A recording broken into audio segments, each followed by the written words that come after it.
자, 여러분 교재 155페이지가 되겠습니다. 지역지구제. 자, 지역지구제는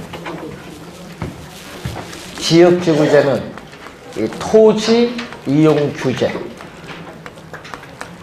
자, 토지 이용 규제의 대표적 수단이 이 지역지구제입니다. 그럼 토지 이용 규제는 뭐냐 하면요, 이 사회적으로 바람직스럽지 못한 토지 이용 활동을 바람직한 방향으로 유도를 하기 위해서 법적, 행정적 조치를 취해주는 것을 뭐라고 한다? 토지 이용 규제인데, 이 지역 지구제, 대표적인 토지 이용 규제 수단이고, 또 개발권, 양도제, 우리 여러분이 TDR 약어로 작년 시험에 둘 다 출제했어. 토지 이용 규제 대표적 수단들인데, 주의해야 될 건요, 또 이것을 또 3번 출제한 게 뭐를 출제했냐 하면요, 개발권 양도제는 3번 출제했는데, 우리나라에서는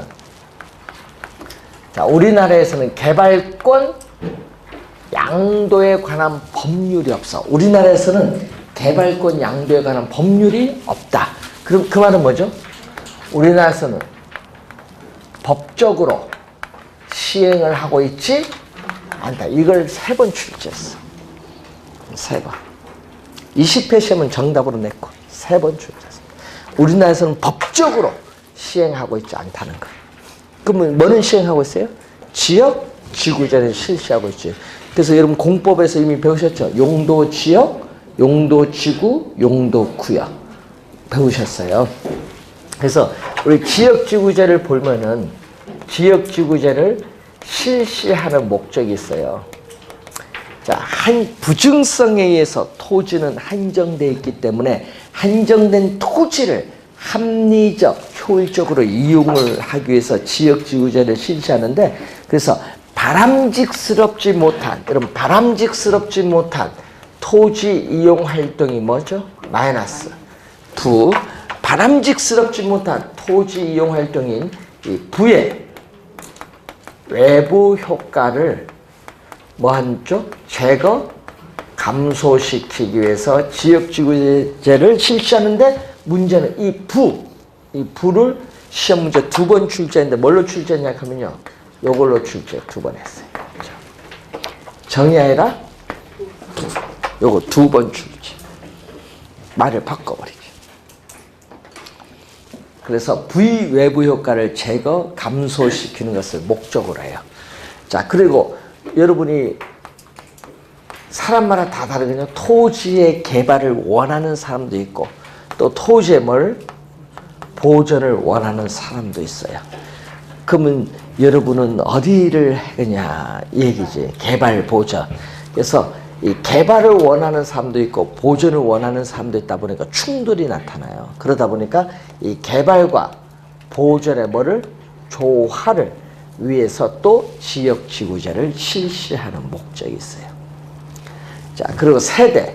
자, 여러분 현 세대가 토지를 전부 이용하면은 나중에 태어나는 미래 세대는 토지를 이용 못할 수도 있기 때문에, 현 세대와 아직 태어나지 않은 미래 세대, 이 미래 세대 간에 있어서 이 토지 활용 면에서 뭐를 위해서, 토지 활용 면에서 형평성, 현 세대와 미래 세대 간의 형평성 차원에서 우리는 또 실시하는 목적이 있어요. 자, 여러분 주거용과 공업용이 있으면 서로 여기 어울리는 이용일까요? 어울리지 않는 이용일까요? 어울리지 않는 이용이에요. 공업용으로 인해서 주택 가치가 하락을 합니다. 그래서 이 어울리지 않는 토지 이용을 규제를 해요. 그럼 이 지역을 뭘로? 전용 주거지역으로 지정한다는 얘기인데, 그러면 전용 주거지역으로 지정을 함으로써 어울리지 않는, 공업용이라는 어울리지 않는 토지용을 규제함으로써 토지 자원을 보다 효율적으로 배분하기 주기 위해서 지역지구제를 실시하는 또 목적도 나타납니다. 자, 지역지구제인데, 그래서 여러분 지역지구제에서 용도지역 4가지 아시죠? 도시지역, 관리지역, 농림지역, 자연환경보전지역. 도시지역은 주상공로, 요것도 우리 출제를 많이 하고요. 근데 여러분 작년에도 용도지역 개념, 작년, 재작년 계속 용도지역 개념이 나오는데, 그래서 한정된 토지를 합리적, 효율적으로 이용하고 공공복리 측면에서 서로 중복되지 아니하게 도시관리계획으로 결정하는 지역을 용도지역이에요. 근데 문제는 서로 용도지역은 중복되지 아니하게, 이게 포인트입니다. 그러면 시험 문제에 자연환경보전지역은 도시지역 중 우리가 뭐가 나와야 돼? 수자원, 생태 나올 거 아니에요. 근데 문제는 그게 틀린 질문이야. 도시지역 중 하면 안 돼. 중복되지 않아요. 그래서 그 질문 정답으로 한 번 또 물었고요. 하여튼 시험에 용도지역 개념 많이 나와요. 27회 시험에는요, 제2종 전용주거지역, 일반주거지역 개념을 묻는 시험 문제가 또 출제했어. 그 공법상 지문이거든요. 그래서 우리 출제위원들이 아니라 선정을 할 때 거기 우리 행정법 교수들 공법 출제하거든요. 행정법 교수들 보고 선정위원이 좋은 지문 좀 몇 개 뽑아달라고 해요. 그걸 그대로 출제해요. 그래서 가끔 공법 정답과 개론 정답이 같은 경우도 있었어요. 그러니까 지역지구제는 어디서 나온다? 출제. 어디서? 공법에서 나오는 거예요.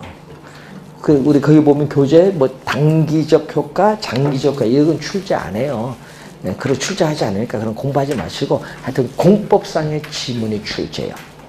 자, 그런데 용도 지역은 중복되지 않습니다. 그런데 용도 지구와 용도 구역은 중복되죠. 이것도 출제를 2년 전에 또 했어요.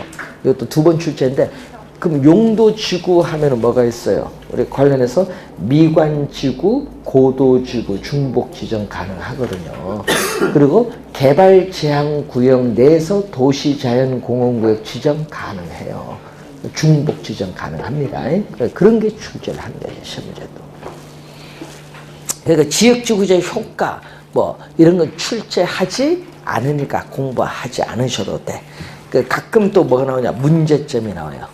자, 여러분이 개발되는 지역, 여러분 개발되는 지역과 개발되지 않는 지역에 있어서 집가에 있어서 형평성 문제를 야기시키기도 하고, 또 지역지구제가 잘못 지정됐다든지 또는 사회적, 경제적 여건에 신축적으로 대응을 하지 못하는 경우에는 사회적으로 바람직스럽지 못한 토지 이용이 우리가 나타나기도 해요. 바람직스럽지 못한 토지 이용이 나타나기도 합니다. 우리나라는요, 지역의 특성이나 기능에 맞는 용도를 지정한 것이 아니라 전 국토를 획일적으로 용도를 지정했어요, 우리나라는. 그래서 또 규제가 경직적이야. 바꾸기 쉽지 않다는 얘기죠. 규제가 경직적이라는 문제점이 또 있어요. 문제점이 가끔 또 지문에 나오는데 그 정도만 확인해 두시면 됩니다. 자, 여러분 교재에 넘어가서 158페이지에 158페이지에 가면은 여러분 지역지구제는 시험 지문에 가끔 나오죠. 그래서 좀 확인을 좀 해야 되고, 자, 또 매년 출제되는 정부에 있어서 또 시장 개입의 방법, 또 매년 출제해요. 정부가 부동산 시장에 개입을 하는 방법이 바로 우리는 정책 수단을 얘기해요. 정책 수단. 작년 시험에는 이 개입 방법에서 3문제가 나왔어. 많이 나왔죠. 우선 요즘 계속 출제되는 게 있어요. 3년 연속 나왔는데, 정부가 부동산 시장에 직접 개입을 함으로써 또 수요자와 공급자의 역할을 적극적으로 수행하는 경우가 있어요. 그리고 또 뭐죠? 간접. 시장 기구의 골격, 틀을 유지하면서 시장의 기능을 통해서 소기의 정책 효과를 달성하고자 하는 것을 뭐라고 한다? 간접계. 요거 구분하는 문제가 지금 계속 출제해. 직접 간접. 원래 틀리면 안 됩니다. 자, 여러분 택지개발촉진법에 근거해서 대규모 개발 사업에 주로 활용되어 온 게 바로 뭐죠? 공영개발이에요.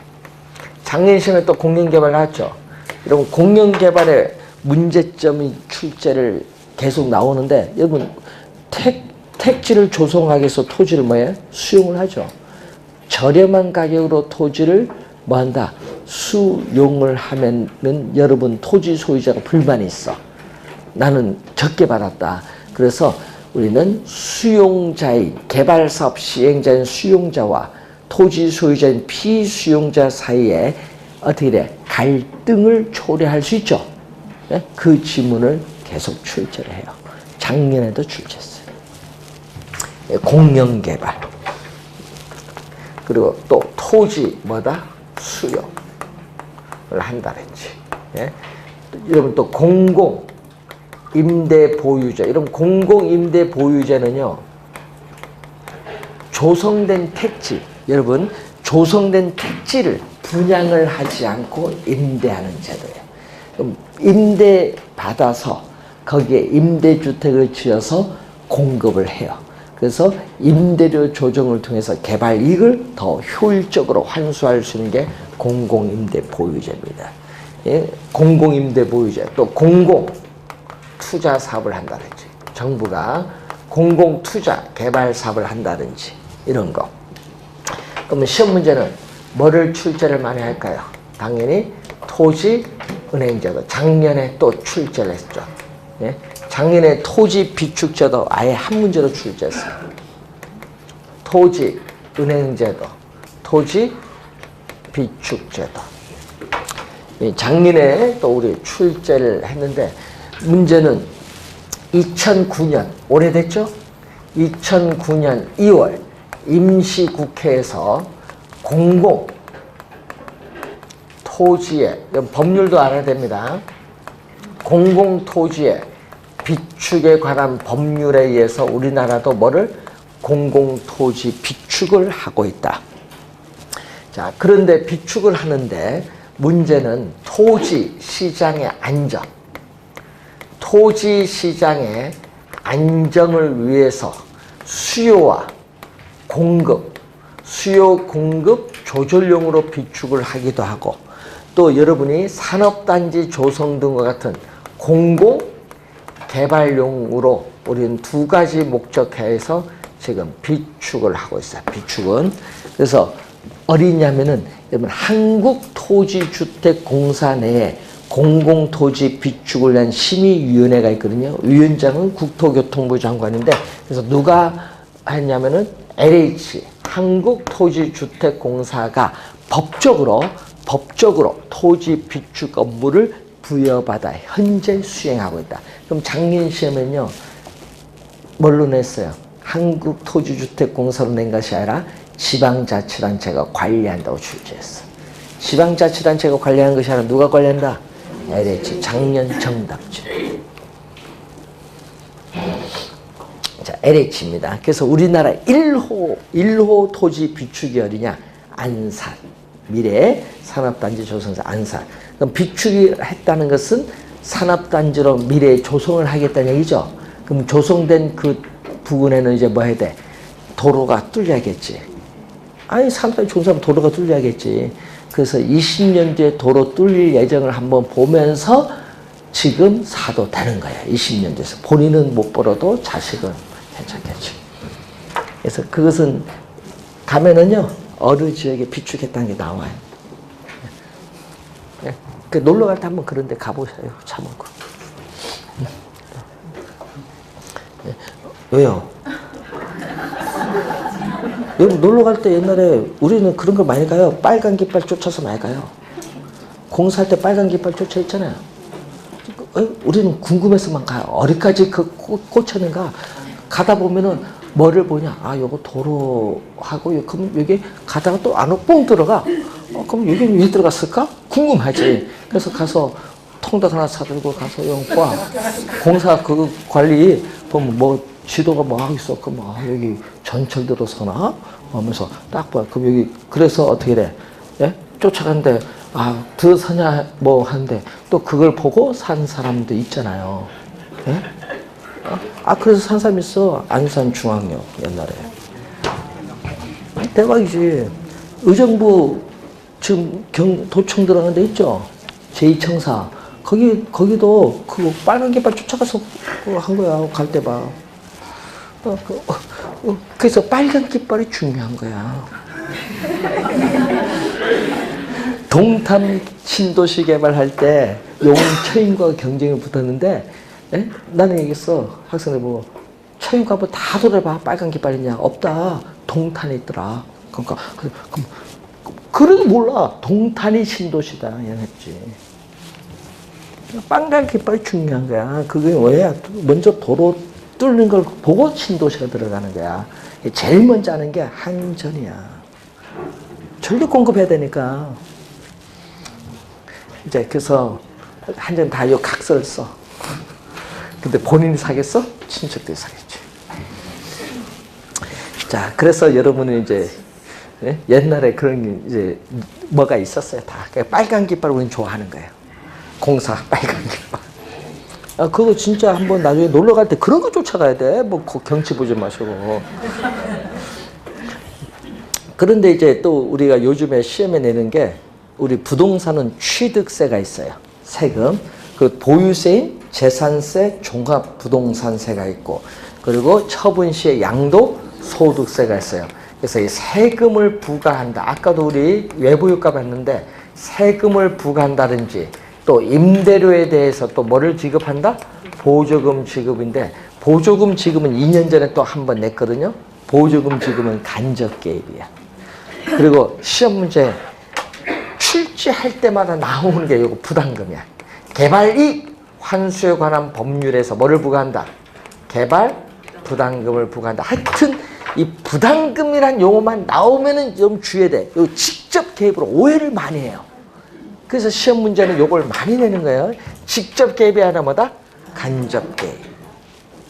자, 토지에 대한 정보를 창출하고 또 제공해주는 행정상 측면에서 지원도 해줄 수 있지만 또 이 금융, 여러분 정부가 금융기관을 통해서 금융상 지원도 해줄 수 있지만 또 뭐를 한다? 규제도 해요. 지원 규제를 하는 대표적인 게 뭐냐? 바로 대부 비율. 부동산 가격에 대해서 대출금이 차지하는 비율이거든요. 우리 여러분 담보 인정 비율이라고 하는데 LTV. 요거 금융상 지원 요거 벌써 2번 출제했어요. 대부 비율. 또 총 부채 상환 비율. 뭐 총부채 상환 비율을 DTI 이거죠.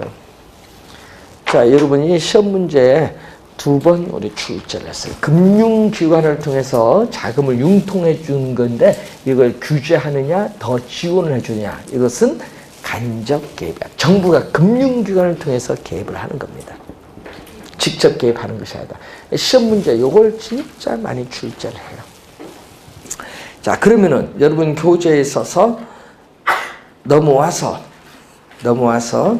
우리가 160페이지 보시면은 토지 공개념이 나와요.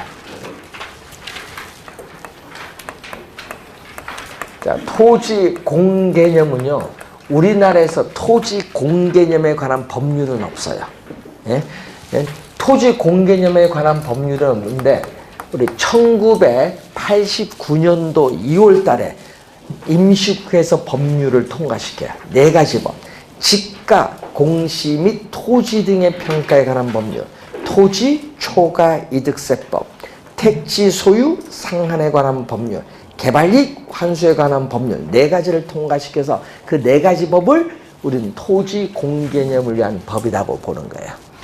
예? 그래서 토지는 부증성에 의해서 한정되어 있거든요. 그래서 개별 토지는 사유화됐기 때문에 개별 토지 소유자들의 이익은 최대한 보호가 되어야 되지만은 부증성에서 한정되다 보니까 우리는 공공복리적 차원에서의 우리는 공익을 고려하지 않을 수가 없어요. 그래서 뭐를 강조하는 거야? 토지의 공익을 강조했다. 공익. 토지의 사회성, 공공성, 공익성을 강조한 개념입니다. 토지의 공익성을 강조한 개념이 토지 공개념이에요. 자, 그래서 토지 소유권은 뭐 첨부 인권 사상처럼 우리 절대적으로 우리는 보호되어야 될 권리가 아닙니다. 이 토지 소유권은 법률이 범위 내에서 일정 부분보다 제한할 수 있어. 토지 소유권에 대한 제한 가능성을 인식하려는 게 토지 공개념이에요. 그래서 여러분 제한할 수 있는 게 법률 범위 내에서 일정 부분 제한할 수 있는 게 무슨 권리? 상대적 권리. 절대적 권리가 아니라 무슨 권리? 상대적 권리예요. 상대적 권리.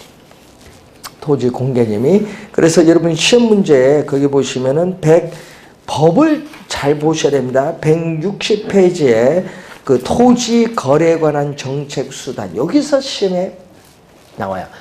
그 법 연결한 거 있죠? 5개 연결해서 틀린 거 찾아라 이렇게 많이 나오거든요. 그래서 부동산 등기 특별조치법에 따른 검인계약서 제도, 농지법에 농지취득 자격 증명제도, 또 부동산 거래 신고 등에 관한 법률엔 토지거래 허가제라든지, 또 거기 보시면은 주의해야 되는 게 있죠. 또 색깔 있습니다. 주택법입니다. 투기 과열지구로 지정을 하면 어떻게 되면 주택법에서 투기 과열지구로 지정하면은 분양권 전매 제한 조치를 취할 수 있어요.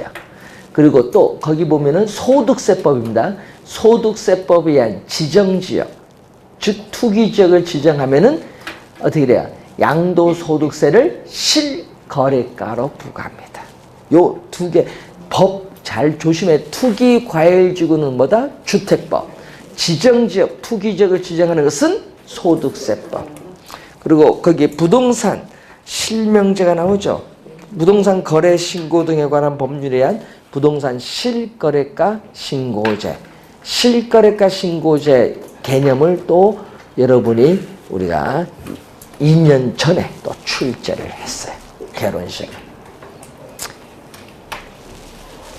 그래서 여러분 시험에 하여튼 많이 나옵니다. 거래에 관한 정책 수단 잘 보시고요. 그래서 작년에도 우리 토지 정책 수단 5개 놓고 틀린 거 찾아내라. 또는 우리 법 연결해서 틀린 거 찾아내라. 시험에 많이 나옵니다. 좀 주의 좀 해두시고. 자, 그리고 개발이익 환수제도로 갑니다. 자, 개발이익은 자, 여러분 개발이익 환수에 관한 법률에 의해서 제2조 제1호의 개발이익이 나오거든요. 자, 개발사업의 시행, 토지 이용 계획의 변경, 기타 사회적, 경제적 요인에 의해서 정상 지가 상승분을 초과하여 개발사업 시행자 또는 토지 소유자에게 귀속되는 토지 가액의 증가분이야. 이것을 정상 지가 상승분을 초과하는 토지 가액의 증가분을 뭐라고 한다? 개발이익이라고 해. 개발이익은 불로소득이기 때문에 국가는 개발이익, 불로소득을 뭐 한다? 환수를 해야 되는데 이 환수 방법이 2가지가 있어. 하나는 세금, 과세, 세금을 부과함으로써 개발이익을 환수하는 방법이 있고 세금 이외의 방법, 비과세적 세금 이외의 방법을 통해서 개발이익을 환수할 수 있어. 그럼 과세적 방법의 대표적인 게 뭐죠? 과세적 방법에. 자, 여러분 지가 상승분에 대해서 토지 거래 시에 양도소득세를 중과세함으로써 개발이익을 환수해요.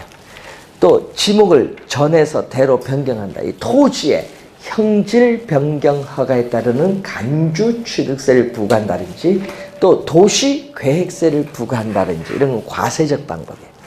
비과세적 방법은 뭐죠? 우리는 토지를 저렴하게 수용을 해서 조성된 택지를 민간에게 비싼 가격으로 매각함으로써 개발이익을 환수하는 공영개발. 그리고 토지 비축제도. 여러분 또 토지를 저렴하게 대량으로 매입해서 민간에게 비싼 가격으로 매각 임대하는 또 토지 우리가 비축제도. 또 환지 방식에 의한 감보율 제도. 예? 또 수익자 부담금 제도. 개발 이익 환수에 관한 법률에서 뭐를 부과하죠? 개발 부담금을 부과함으로써 개발 이익을 환수하는 개발 부담금 제도. 요즘 뉴스 많이 나오죠? 요즘 뉴스 많이 나온 게 있어요. 재건축 초과이익입니다. 재건축 초과이익 환수에 관한 법률에서 뭐를 부담하죠? 재건축 부담금을 부과함으로써 또 개발 이익을 환수하는 재건축 부담금 제도. 얼마만 넘으면 부담금 들어가요? 3천만 원이죠. 3천만 원. 뭐 기본 3천 다 넘잖아요. 재건축 들어가면은. 근데 그게 어느 정도 되느냐, 그게 문제인데, 여러분 아파트 본인이 들어가서 35년 살았어요. 처음 분양받아서 13평 분양받아서 35년 살았어. 그 평생 또 재건축해서 나는 거기 계속 살아야 돼. 뭔지 알아요? 계속 살아야 돼. 나는 이득 본 거 없어. 아니, 돈이 오르든 뭐든 난 계속 살아야 되니까. 죽고 나서는 모르겠지만 계속 살아야 돼. 그런데 문제는 거기에 대해서 재건축 부담금을 부과한다? 웃기는 얘기지. 왜 계속 살면은 미실현 얘기잖아. 미실현이 누가 세금을 부과해? 요거도 모르겠지. 그래서 위헌이야. 아직 소송 안 돼서 그렇지? 그건 다 위헌이야. 토초세도 위헌인데 뭐. 토지 초과이득세 위헌 판정에서 97년 폐지됐죠. 택지 소유 상한에 관한 법률도 위헌 판결로 97년 폐지야. 상당히 위헌적인 요소가 많아요. 재건축 부담금은. 미실현 이익인데. 왜냐? 양도소득세는 주택을 처분해서 발생한 실현 이익에 대해서 부과하니까 괜찮아. 근데 재건축 부담금은 또 거기에 양도소득세가 같이 이중과세면서 또 미실현 이익이니까 당연히 위헌이지. 국토교통부 하는 건요, 얘는 토초세 기준이야. 그러니까 웃긴 얘기지. 이건 주택이야, 주택. 재건축 부담은 주택이야. 토지가 아니야. 지금 국토교통부 발표는 옛날 토지 얘기하는 거야. 그러니까 웃긴 얘기지. 투기를 잡으려고 하는데 다 위헌해. 옛날 학교용지 부담금도요. 난 사람들에게서 강의할 때 위헌이니까 헌법재판소 친구들 물어봤어. 위헌 맞지? 그러니까 야, 그는 비밀이다. 위헌은 맞긴 맞는데. 근데 왜 그러냐면 토초세도요. 소송한 사람만 돌려줬지 세금 안 내요. 소송한 사람. 그러면 이익 낸 사람, 7년 동안 낸 사람은 90년부터 97년 위헌 폐지됐으니까 그때가 낸 사람은 안 돌려줘. 무슨 아세요? 그럼 학교용지 부담금도 뭐야? 낸 사람 돌려주겠어? 안 돌려주지. 근데 낸 사람 도장봐서 낸 사람이 힘 있는 국회의원들이 많은 거야. 그러니까 우리가 처음으로 소급 입법한 거야. 다 돌려줬잖아. 웃긴 얘기예요. 소급하면 안 되지. 예? 소급한 게 어디 있어? 법적 안정성 문제가 있지. 그래서 학교용지 부담금도 위헌 판정이야. 부담금이죠, 그것도? 학교용지 부담금이잖아요. 그럼 국가가 학교를 만들어야지. 뭐야, 그 아파트 분양을 사보고 돈 걷어들어. 이것도 위헌이야, 당연히. 그래서 요즘 소송 구하잖아요. 예? 집단 소송 하잖아요, 이제. 3월부터 들어가잖아요, 소송. 위헌 판결 받려고. 그러니까 그 판결 받으면 한 4, 5년 걸리겠죠? 아이, 토초세도 7년 걸렸는데. 뭐. 그래서 상당히 이게 문제가 있어요. 개발이익 환수인데 미실현 이익은 좀 문제가 있어요. 그 토초세도 미실현 이익이죠. 그러니까 당연히 위헌이지 뭐. 그래서 여러분 주의해야 할 건 부동산을 공부하면요. 안 낼 세금을 진짜 내는 분 많아요. 예? 특히 토지 수용을 당하면은 거래해요, 안 해요? 아니, 개인간 거래 아니잖아요. 국가 수용하는데 무슨 거래예요? 아, 그럼 토지 수용해서 보상받는데 거기 왜 양도소득세 부과해? 위헌이지. 양도소득세는 거래에 부과하는 세금인데 무슨 수용식 무슨 부과해? 토지 수용 안 당했어요? 이해하지, 당연히. 소송을 안 가서 그렇지. 웃긴 거야. 그런데 문제는요, 재미있게 얘기해 줄까요? 소송 그런 거 들어야 되는데, 우리는 직접 갑니다. 국세 심판은 우리 교수들이 직접 가서 변호사, 심판원이 변호사야. 붙어요. 쟤들은. 근데 가서 얘기를 하는데, 변호사도 잘 몰라. 위원장이 딱 가서, 저 위원, 저거 잘못하면 큰일 나겠다. 말빨 우리가 세. 법률. 근데 변호사도 모르는 게 많아. 그래서 옛날에 어떤 분, 1억 7천만 원 부과를 양도소에서 부과했는데, 어떻게 돼? 부과, 처분, 취소 나왔지. 당연히, 그건 잘못된 건데. 알면은 가면 돼요. 모르면 되는 거지. 많습니다. 그런 거. 세금. 특히 부동산은 많습니다. 조심 많이 해. 그러니까 여러분, 세무사도 잘 몰라요. 변호사도 잘 모르는데 세무사도 잘 알겠어요? 그러니까 그걸 전문가한테 물어봐야 돼. 누구한테? 세법 교수한테. 공무원도 몰라. 공무원은 내가 걸 해석하는데 몰라요. 법 근거는 누가 잘 알아? 세법 교수에서 더 잘하지. 그래서 여러분이 배우는 건 중개사 그걸 잘 해줘야 돼. 세금을 어떻게 전략할 수 있냐. 탈세 말고 절세하는 걸 잘 가르쳐주면 손님은 오게 돼 있어. 상속 증여 이런 거 있죠? 잘 해주면 돼. 여러분도 나중에 그 부모님이 뭐 토지를 팔아서 아버님, 어머님 저 통장으로 1억만 어떻게 돼? 팔면 자식 사형제인데 그걸 나눠서 어떻게 돼요? 50%씩 나눠서 이렇게 나눠준다. 큰일 납니다. 통장으로 돈 보내면 큰일 납니다. 걸려요, 다. 증여세. 다 확인합니다. 수용 돈 받아가면은 통장 누구한테 보내는 게 다 확인해서 증여세 부과합니다. 그러니까 항상 근거를 남겨둬야 돼. 중소기업 장관 홍씨처럼 근거를 남겨. 뭐 돈 빌려줘서 월 얼마씩 받는다. 고등학교에서 법적으로 뭐 하지 없지. 근거를 남겨야 돼. 부모님한테 생활비 계속 보내서 그날 날 가서 받아와, 현금으로. 차용증서 쓰고 계속 100만 원씩 보내서 받아와. 어떻게 돼요? 근거 남겼죠? 그러면 세금 부과 안 합니다. 그런 걸 잘 가르쳐 줘야 돼, 여러분. 나중에 중개.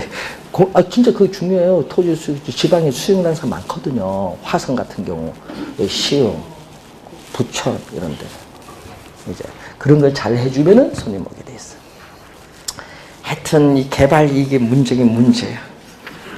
자, 여러분 교재 토지은행 제도의 그 장단점 한번 갑니다. 자, 17회 시험 한번 출제했는데 시험 문제는요. 장단점은 17회. 근데 개념은 한 6번 출제했는데 개념은 진짜 많이 내. 개념. 그래서 개념은 비축은 뭐를 위해서 비축? 현재 미래. 미래입니다. 비축, 뭐 석유도 비축하고 가스도 비축하잖아요. 미래를 위해서 비축하는 거예요, 항상. 현재가 아닙니다. 미래의 용도를 위해서 미개발된 토지를 저렴한 가격으로 대량으로 매입을 해요. 그래서 일정 기간 보유하다가 미래에 적시에 공공시설 용지를 공급을 해준다든지 뭐 산업단지 이런 거 도로용지라든지 아니면은 또 민간에게 비싼 가격으로 매각 또는 임대하는 제도를 우리는 토지 비축 제도입니다. 토지 비축 제도의 개념 진짜 많이 내고요. 그럼 장점은 뭐예요? 우선 개인에 의한 무질서, 무계획적인 개발을 방지할 수 있기 때문에 도시계획 목표 달성에 기여할 수도 있고요. 또 저렴한 가격으로 대량으로 매입을 했어요. 또 일정 기간이 지난 후 비싼 가격으로 민간에 매각 임대하기 때문에 개발 이익을 사회적으로 뭐 한다? 환수할 수 있다. 아까 여기 토지 비축제로 개발 이익을 환수할 수 있다. 그리고 적시에 공공시설 용지를 공급해 주기 때문에 공공용지를 쉽게 확보할 수 있는 장점이 있어요.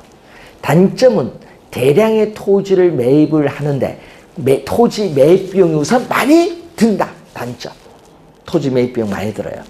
그리고 또 투기 방지 대책이 없이 대량의 토지를 매입을 할 경우에는 지가의 급격한 상승, 앙등을 가져올 수 있는 문제점도 있고, 이 정부가 미래 용도가 불분명할 경우에는 정부 스스로 투기자가 될 수도 있고, 또 매입시와 매각시까지는 보통 30년 걸리거든요. 그럼 매입시와 매각시까지 이 30년 동안 국공유지 상태로 보유하면서 관리를 해야 돼요. 근데 문제는 관리가 쉽지 않죠. 이런 관리를 소홀히 하면은 뭐다? 저소득층에 의한 불법 점유. 불법 점유 당하는 건 토지 도난 당하는 겁니다. 저소득층에 의한 불법 점유가 나타날 수도 있다. 대표적으로 어디? 구룡마을 이런데. 그런 거 아시죠? 뉴스도 갑니다. 그 땅 소유자 없어. 거기서 불법 점유했어. 그래서 하는 거야. 아파트 입주권 하나 달라. 대모하잖아. 그거 입주권 몇 평 주겠다. 웃긴 거지. 소유권도 없는 사람들이 불법 점유. 그런 거야. 예? 그래서 어떻게 돼? 들어오기만 해봐라 하면서 불 지른다 뭐 이런 식으로 막 나오지. 그런 마을, 꽃마을 뭐 그런데 다 불법 점유 아닙니까? 개발 그것 때문에 토지 소유자는 큰 소리 못 치고 불법 점유한 사람이 큰 소리 쳐. 예? 그래서 그 구룡마을도 좀 있으면 개발되는데, 그래서 그 뭐 때문에? 아파트 입주권 때문에. 예? 줘야 되느냐 말아야 되느냐, 소유권 없는 사람이에요. 그 얘기지. 불법 점유한 사람. 예? 그래서 그런 게 많아요. 특히 불법 점유. 관리 잘 해야 돼 국가가. 자, 토지은행제도의 장단점보다는 뭐가 출제를 많이 한다? 우리는 개념을 잘 공부해 두셔야 됩니다. 개념. 자, 그리고 가격 통제가 나갑니다. 가격 통제 또는 가격 규제라고 해. 이 가격 규제는 정부가 무슨 목적? 특수한 목적이 있어요. 정부가 이 특수한 목적을 달성하기 위해서 부동산 시장에 또 뭐한다? 직접 개입합니다. 부동산 시장에 직접 개입을 해서 이 가격에 정부가 인위적으로 규제, 통제를 가하는 것을 말하는데, 여기에는 두 가지가 있어요. 최고 가격제, 또 무슨 가격? 최저 가격제. 요즘 이것도 이슈 많이 됐죠? 최저임금에 관한 법률엔 최저임금제도가 요거예요. 최저가격제도. 근데 그건 임금은 부동산과 관련 없으니까 요건 출제 안 하고, 우리는 뭐를 출제한다? 최고 가격제를 출제한대. 최고 가격제. 여러분이 원래 29회 시험 또 정답 지문이 출제를 할 가능성이 높은 게 이제 나오는 임대료 규제. 그리고 27회 시험에 또 출제했던 분양가 규제. 대표적인 우리 최고 가격제입니다. 자, 그러면 임대료 규제를 뭐라고 하죠? 임대료 상한제. 그럼 분양가 규제는 뭐죠? 분양가 상한제. 임대료 규제를 임대료 상한제 또는 임대료 한도제라고 해요. 한도제. 자, 목적은 뭐야? 그럼 여기 목적 있잖아. 특수한 목적. 임대료 규제의 목적은 저소득 임차인의 임대료 부담을 뭐 해주기 위해서? 낮춰주기 위해서 임대료를 규제하는 거죠. 이게 임대료는 월세 규제를 얘기하는 겁니다. 그러면 분양가 규제는 요건 또 목적이 뭐야? 분양가 규제의 목적은 자, 두 가지가 있거든요. 자, 여러분 지금 현재 주택 가격이 급등하고 있어요. 그래서 정부는 주택 가격이 급등하고 있기 때문에 주택 가격을 뭐 하기 위해서? 안정. 그래서 요즘 뉴스는 보면 분양가 상한제, 뭐 카드 얘기 많이 나오죠. 주택 가격 안정시키기 위해서 분양가 상한제를 실시하는 목적이 있고, 또 신규 주택 구입을 하는 사람에게 분양가를 규제함으로써 주택 구입 가격 부담을 뭐 해주기 위해서? 낮춰주기 위해서 우리는 실시하는 목적. 요 목적 여러분이 27회도 나오고요, 25회도 나오고요, 19회도 나오고, 목적은 3번 출제했어. 우선 목적, 특수한 목적이 뭐냐? 목적 우선 기본 알아두고, 그러면 임대료 규제는 단기. 자, 여러분이 임대료 규제, 여러분 원래 시험 정답으로 묻습니다. 공부 잘해야 돼요. 단기에는 하여튼 여러분 우리 부동산은 공급량은 단기에는 뭐가 돼? 고정되어 있기 때문에 뭐다? 완전 비탄력적인 무슨 형태? 수직선. 장기는 우상향으로. 공급이 변하니까 장기는 뭘로? 우상향으로 가요. 근데 여러분 임대차 계약 기간이 있어요. 여러분 임대차 계약 기간이 있기 때문에 이사 계약 기간 동안 주거 이동할 수 있다 없다? 없잖아. 이사 못 가잖아요. 그래서 기울기가 급한 비탄력적. 주거 이동이 어렵다. 계약 기간 동안. 그래서 이동이 어려운 건 비탄력적. 그럼 수요와 공급이 만나는 점이 바로 뭐죠? 수요와 공급 만나면 뭐 들어간다? 우리 균형이 들어가잖아요. 시장에서의 균형 임대료야. 자, 균형 임대료인데 이 균형 임대료가 60만 원이에요. 지금 현재. 자, 월 60만 원인데 너무 비싸. 그래서 저소득 임차인의 임대료 부담을 낮춰주기 위해서 60만 원보다 먼 수준에서 낮은 수준에서 규제를 하는 거예요. 규제. 이 규제 임대료가 30만 원이다. 이 30만 원이 우리는 임대료의 뭐냐? 상한선이 돼. 30만 원. 임대료의 뭐다? 상한선이 돼. 이 말은 이 빨간 선 이상 임대인이 어떻게 돼요?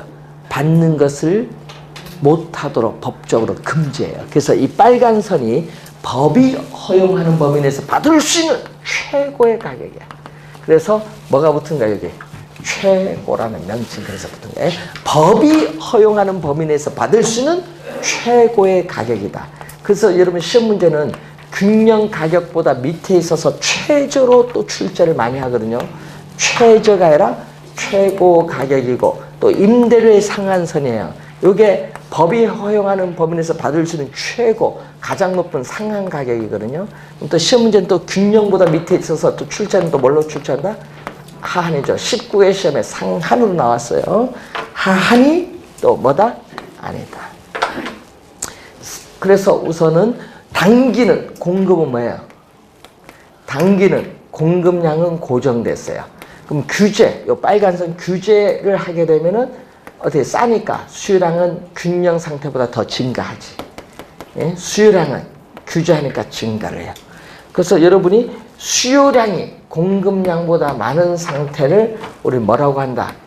수요량이 공급량보다 많은 상태를 초과 수요라고 하는데 여러분 작년 시험 정답 지문이죠. 작년에 뭘로 출제했어? 초과 공급으로 출제했지. 작년 정답이잖아요. 초과 수요야. 그럼 여러분 단기에는요 초과 수요가 이 정도밖에 안 돼요. 그걸 알고 또 여러분 요거 규제하기 전에 60만 원 균형 임대료와 요 거래량 곱한 이 신부분의 면적이 임대인의 뭐가 돼? 임대인의 뭐 총수입이야. 그럼 규제하면 30만 원밖에 못 받잖아요. 최고 30만 원과 요거 곱한 요 빨간 부분이 뭐가 돼? 규제한 이후에 총수입이야. 임대인. 그러면은 신것보다 요거 적게 받잖아요. 그래서 규제를 하면은 임대인의 총수입은 뭐 한다? 감소해요. 감소한다. 어느 만큼 줄어들어? 노란 부분, 이 부분. 그래서 이 부분이 원래 받아야 돼, 임대인이.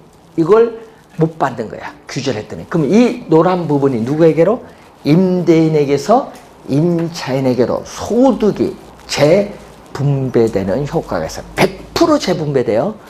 예? 그러다 보니까 단기는 공급이 고정돼 있고 요 부분이 소득이 100% 재분배, 임차인에게 재분배되기 때문에 단기에는 임대료 규제 효과가 충분히 발휘된다. 임대료 규제의 효과가 뭐한다? 단기에는 충분히 발휘돼요. 그런데 장기로 가면은 임대료 규제 효과가 충분히 발휘되는 것이 아니라 부작용이 많아서 우리나라 정부에서는 임대료 월세 규제를 반대를 해요. 예? 반대하는 이유가 있어요. 가격 직접 정부가 규제를 못하는 거예요. 예? 그래서 요걸 염두에 좀 두시면 돼요. 100% 누구에게? 단기에는 임차인에게 소득이 재분배돼요. 근데 장기로 가면요, 임대차 계약 기간이 끝나면은 비싼 임대 낸 사람이 또 들어오죠. 신규 임차인도 늘어나서 단기보다는 장기로 가면 수요가 이게 완만한 탈력적이 돼. 그러면 이 수요 공급에 만나는 점이 뭐야? 균형이잖아요. 균형. 그런데 문제는 요 임대료 60만 원과 30만 원 차이 30만 원만큼 임대인은 손해를 보니까 임대주택의 자금 투자도 뭐한다? 기피하고 기존의 임대주택도 비용을 투입을 해서 자가주택으로 개조해서 어떻게 돼?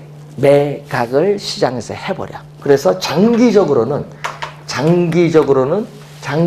임대주택의 공급량이 그래서 뭐한다? 줄어들고 수요는 단기보다 수요량은 더 많이 증가를 해요. 그러면 사회적으로 필요로 하는 양은 요만큼 필요로 하는데 실제는 공급은 이만큼 하기 때문에 이 크기만큼의 뭐가 발생한다? 초과 수요가 발생한다. 자, 주의해야 됩니다. 단기에는 초과 수요가 요건데 장기는 초과 수요가 요거야. 단기보다 장기로 갈수록 초과 수요는 더 커진다는 걸 기억해 두시고, 이러한 초과 수요만큼 임대주택은 부족해요. 초과 수요는 임대주택 부족량이에요. 그래서 장기로 가면 갈수록 임대주택 부족량은 더 많아지기 때문에 임차인들은 임대주택 구하기가 더 어려워지고 임대주택난이 심화가 돼. 오히려 장기로 갈수록 더 어렵다는 얘기예요. 그리고 초과 수요로 인해서 뭐가 형성된 줄 아세요? 블랙마켓가 형성해요. 여러분 암표 사보셨죠? 암표, 암달러 뭐 옛날 보면은 암시장이 형성돼요. 그래서 저도 영화표 옛날에 보디가드 할 때 진짜 싸게 살 수 있는데 근데 암표를 샀어요. 정상적으로 11시 봐야 되는데 7시에 꼭 봐야 되겠다. 암표 사니까 13,000원 주고 샀어. 몇 배? 4배 주고. 그때 지금처럼 컴퓨터가 있는 것도 아니고 표 가서 돈 주고 줄 서서 사야 되는데 그런 거예요. 그러다 보니까 어떻게 돼? 초과 수요자들의 경쟁이 벌어지면 이 공급량 수준에서 어디까지?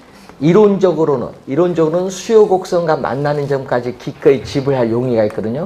이게 암시장에서 형성되는 가장 높은 임대료야. 그러면은 장기로 가면은 암시장 임대료, 빨간 규제 임대료 두 개가 생겨요. 임대료에다 뭐가 형성된다? 이중 가격이 형성된다. 암시장 임대료, 규제 임대료, 이중 가격이 형성되고, 장기로 하니까 오히려 시장의 균형 임대료보다 더 높기 때문에 부작용이 심각하지. 그리고 신규 임차인은 암시장에서 높은 임대료를 내야 되고, 기존 임차인은 규제 임대료를 내기 때문에 이 차이만큼 신규 임차인과 기존 임차인 사이에 소득 분배의 불균형이 장기로 가면 갈수록 심화가 돼서 문제가 또 생겨요.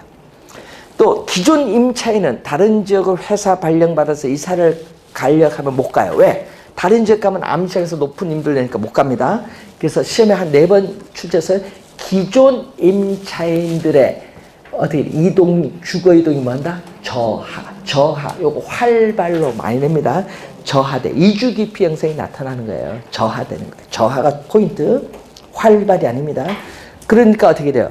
다른 지역으로 출퇴근하는데 교통시간을 이전보다 더 많이 허비하게 만들고 교통 혼잡에 따르는 사회적 비용도 뭐한다?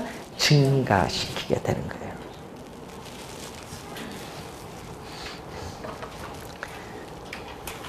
그래서 문제가 많거든요. 임대인은 또 손해를 보니까 임대주택을 유지, 보수하기 위한 비용을 지출하려고 하지 않습니다. 고장나면은 뭐 한다? 고치세요. 요 집주인이 고쳐주는 거 아닙니까? 나가세요. 외국은 3개월 계약입니다. 3개월치를 미리 주고 계약해요. 우리 좀 1년 그런 게 아니야. 3개월인데 바로 돈 주고 나가라 해. 왜? 초과수가 많아. 뒤에 사람 많아. 자기가 알아서 고쳐야 돼. 계속 하려면은. 그래서 집 없는 서름이 거기 나오는 거예요. 여러분도 우리 전세 한번 할 때 집주인 고쳐라 하면은 요거 여러분 중개사는 고쳐주는 거 맞거든요? 안 고쳐줘. 계속 안 고쳐서 답답해서 고치겠지 뭐. 예? 어떻게 해요? 법적으로 갈까요? 못하지. 그러니까 집 없는 사람이 거의 나온 거예요. 외국도 마찬가지입니다. 외국은 전세가 없거든요. 다 월세고. 우린 전세도 있고 월세도 있어서 그런데. 그래서 요즘 그래서 문제가 거기서 생기는 거예요. 질적 수준 고치지 않으니까 임차인도 돈 없다. 에이 그래 살지. 질적 수준이 저하돼. 미국 뉴욕주가 대표적이거든요. 그래서 뉴욕 영화 보면 삐걱삐걱하는 주택들이 많아. 에이, 영화 보면 그게 다 불량주택 아니에요. 질적 수준이 계속 떨어지고 임대주택을 둘러싼 주거 환경이 악화되면서 점점 슬럼화가 되는 거예요. 그 미국 뉴욕주의 70%가 슬럼지구예요. 그러니까 거기 못 살죠. 중상층 이상이. 슬럼지구 못 살잖아요. 총 왔다 갔다 하는데 어디 살아? 그 옆 동네 뉴저지주 가서 사는 거야. 뉴저지 살고 차 몰고 경계 와서 파킹하고 전철 타고 시내로 출근해요. 예? 그래서 그런 형상이 나타나는 거예요. 그래서 우리나라도 규제를 하면은 서울특별시가 엄청나게 빠르게 노후화돼서요. 재개발, 재건축도 안 돼. 왜? 하겠다면 외국은 뭐다 뉴욕주 시장, 줄리아니 시장에 임대료 규제 철폐하겠다고 해도 날랐잖아요. 왜? 70% 선거권 70%가 넌 떨어져라. 그래서 34년부터 시작해서 지금까지 폐지 못하고 있어요. 그러니까 엄청 노화돼. 그래서 우리나라도 그런 형상이 나타날 수도 있기 때문에 절대 반대를 해요. 그래서 우리나라에서는 뭐를 통해서 우리는 조선 부총리 시절에 만든 주택 임대차 보호법에 의해서 임대료 상승률을 어떻게 돼? 5% 이내로 규제하면서 여러분을 보호해 주는 거예요. 그럼 우리는 임대차 보호법을 통해서 보호해 주지 정부가 직접 가격을 규제하는 것은 아니라는 거 그거 주의하셔야 됩니다. 직접 가격을 규제하는 것이 아니라 뭐를 통해서? 임대차 보호법을 통해서 임차인을 보호해주고 있어요. 조선 부총리가요 51년도에 미국 뉴욕에서 뉴욕 주립대거든요. 거기서 공부하셨어요. 그때 상당히 요걸 괜찮은 제도다. 그때 당시 34년도가 얼마 안 됐으니까. 그래서 우리나라에 요걸 꼭 도입하고 싶다 하는데 한 그 51년도에서 한 38년 지나서 도입을 하려고 했더니 어떻게 돼? 미국 뉴욕주가 엄청 세트를 한 거예요. 그러니까 요거 도입을 하고 싶은데 관리들이 반대하는 거야. 나중에 도시 주거 환경이 더 악화돼서 개발이 안 됩니다. 재건축, 재개발이 안 됩니다. 해서 결국은 법으로 보호해 주기로 했어요. 그래서 시험 문제는 거기에 좀 주의해 두시고요. 여러분 거기에 보시면은 규제 임대료가 163페이지 중간에 시험 문제 요것도 한 4번 정도 출제했는데 한 2번은 정답 물었죠. 이 규제 임대료가 균형 임대료보다 뭐하다? 높을 경우는 이미 뭐 균형에 도달되어 있기 때문에 임대주택 시장에 아무런 영향을 미치지 아니한다. 요거 시험에는요 초과 공급이 발생한다로 출제 많이 하거든요. 초과 공급 발생하지 않습니다. 이미 균형에 도달됐기 때문에 임대주택 시장에 아무런 영향을 미치지 아니한다. 꼭 기억해둬야 됩니다. 올해 시험 정답 지문 물을 가능성이 상당히 높습니다. 네? 저희들은 그래요. 꼭 정답 묻고 싶어요. 그래서 여러분 164페이지에 임대료 보조 정책이 나오는데 자, 여러분 지금 임대료 규제 정책, 임대료 보조 정책, 공공주택 정책 그 세 가지가 뭐죠? 저소득층의 주거 안정을 위한 임대주택 정책이죠. 거기서 우리는 매년 또 출제를 하는 거예요. 임대주택 정책. 그래서 임대주택 정책을 잘 공부를 해두시고 잠시 쉬고 임대료 보조 정책 들어가 있습니다.